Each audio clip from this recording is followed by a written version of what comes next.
Good morning students. आज हम आपको पढ़ाने जा रहे हैं लेसन 5 जिसका नाम है ईमानदार बालक। तो देखिए, इसमें जो पात्र हैं, जो कैरेक्टर हैं वो इस प्रकार हैं। वैभव एक बालक जो 9 से 10 वर्ष का है। रामेश्वर जो मजदूरों का नेता है। मोहन एक अन्य व्यक्ति। अमर सिंह, सुदामा, अहीर जो सुदामा है वो अहीर है। तपन वैभव का भाई है और डॉक्टर शर्मा है। पहला दृश्य,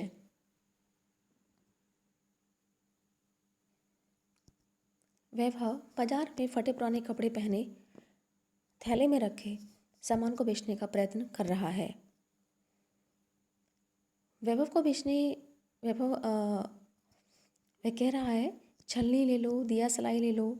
इतने में वैभव को मजदूरों के नेता रामेश्वर दिखाई देते हैं। वैभव उनसे कहता है, ले लो साहब, ले लो, छलनी ले लो, दिया सलाई ले लो। रामेश्वर उनसे कहता है, नहीं भाई, कुछ नहीं चाहिए। वैभव रुआसा होकर रोकर, साहब सवेरे से अब तक कुछ भी नहीं बिका, एक तो ले लो। रामेश्वर कहता है, जेब से पैसे निकाल कर कहता है, तुम तो मतलब पीछे ही पड़ गए। अच्छा, तुम्हें पैसे चाहिए तो लो, ये लो और जाओ। वैभव उनसे कहता है, नहीं साहब नहीं, मैं पैसे नहीं लूँगा, ये तो भीख है, मैं भीख नहीं लूँगा, आप छलनी ले लें। रामेश्वर कहता है, भाई मेरे पास खुले पैसे नहीं हैं, यदि होते तो अवश्य ये छलनी खरीद लेता। मेरे घर किशनगंज आना, वहीं ले लूँगा। वैभव उनसे कहता है, लाइए, मैं अभी बाजार से लाता हूँ नोट लेकर, आप यहीं ठहरिए, मैं पलक झपकते ही लौट आऊँगा। जाता है और कुछ समय बीतने पर रामेश्वर उत्सुक होकर बाजार की ओर देखते हैं। तभी उनका एक परिचित मोहन उन्हें देखकर ठहर जाता है। मोहन, कहिए पंडित जी, आप यहाँ कैसे? रामेश्वर कहता है, भाई एक लड़का छलनी दे गया है और मुझसे नोट लेकर भुनाने गया है। भुनाने का मतलब क्या है? पैसे को खुलवाने गया है, अभी तक लौटा नहीं है, 15-20 मिनट हो गए हैं। मोहन कहता है, तो बस अब वह नहीं आएगा। बाजार के हर कोने में आजकल ऐसे लड़के मिलते हैं जिनका काम गिड़गिड़ा कर लोगों को ठगना है। पर हाँ, आपको क्या, आप तो गरीब मजदूरों के सेवक हैं, ले भी गया तो घर में ही तो है।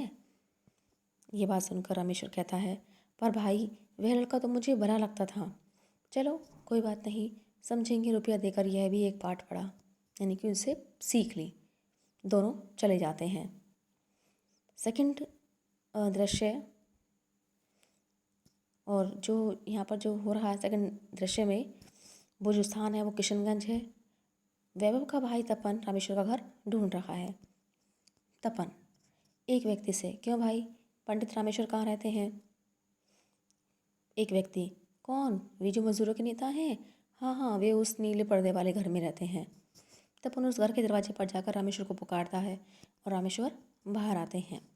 रामेश्वर, क्यों भाई, क्या बात है? तपन उनसे कहता है, जी मुझे मेरे भाई ने भेजा है, आज दोपहर को उसने आपको एक छलनी दी थी, आपसे नोट लेकर भुनाने गया था, यानी खुलवाने गया था, लेकिन जब नोट खुलवा कर लौट रहा था तभी वह मोटर के नीचे आ गया। बड़ी देर से की बाद जब उसे होश आया तो उसने मुझसे पैसे लौटाने को कहा और मैं आपके बाकी पैसे देने के लिए आया हूँ। रामेश्वर कहता है, तुम्हारे घर में कौन कौन है? तपन, कोई नहीं, मैं और मेरा भाई, हम दोनों भाई सुदामा चाचा के घर में रहते हैं और दंगों के दिनों में हमारे माता पिता को किसी ने मार डाला। कहते कहते वह रो पड़ा। रामेश्वर, रो मत बेटा, अभी तुम्हारे साथ चलता हूँ अंदर की ओर पुकार कर, अमर सिंह, अमर सिंह, मैं अही टोला जा रहा हूँ, तुम इसी समय डॉक्टर शर्मा को लेकर वहाँ आओ, वहाँ आकर सुदामा का घर पूछ लेना। तपन को साथ लेकर जाता है। तीसरा दृश्य, स्थान सुदामा का घर। वह जमीन पर पड़ा खड़ा रहा है और सुदामा उसे डांट रहा है। सुदामा, बड़ा दर्द है, दर्द नहीं तो क्या आराम मिलेगा, यानी कि वो भी चाचा से कह रहा है। अस्पताल चला जाता है, अस्पताल चला जाता तो वहाँ पर आराम मिलता। वैभव, चाचा तुम अब अस्पताल पहुँचा दो। सुदामा कहता है, मैं पहुँचा दूँ? अच्छा, मुझे तो जैसे तूने बड़ी सारी रकम सौंप रखी है ना। तपन और तभी उसी समय तपन और रामेश्वर का प्रवेश होता है। तपन कहता है, साहब वैभव यहाँ लेटा हुआ है। वैभव, आप, अरे आप आ गए। आप न जाने मेरे बारे में क्या सोचते होंगे। रामेश्वर उससे कहता है कि उस बात की चिंता ना करो बेटा, मैंने डॉक्टर को बुलाया है, तुम ठीक हो जाओगे। डॉक्टर का प्रवेश, डॉक्टर साहब आते हैं। डॉक्टर कहते हैं, हेलो पंडित जी।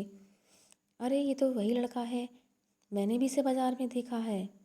वैभव को देखकर ऐसा लगता है कि इसके एक पैर की हड्डी टूट गई है और इसे अभी अस्पताल ले जाना चाहिए। रामेश्वर, मैं एम्बुलेंस के लिए फ़ोन कराता हूँ और जब तक मैं नहीं आता आप यहीं रहें, इसे बचाना ही होगा। यह गरीब है पर इसमें एक दुर्लभ गुण है, यह ईमानदार है। रामेश्वर जाता है, डॉक्टर सुई लगाता है और तपन वैभव का हाथ थामता है, यानी कि पकड़ता है और पर्दा गिरता है। तो बच्चे, इस कहानी से हमने सीखा कि ईमानदारी एक ऐसा गुण है जिससे सभी व्यक्ति प्रभावित होते हैं, सभी खुश होते हैं। तो हमें भी वैभव जैसा ही बनना चाहिए। तो आज बस इतना ही। नेक्स्ट सेशन में कराएंगे आपको क्वेश्चन आंसर्स एंड एक्सरसाइज।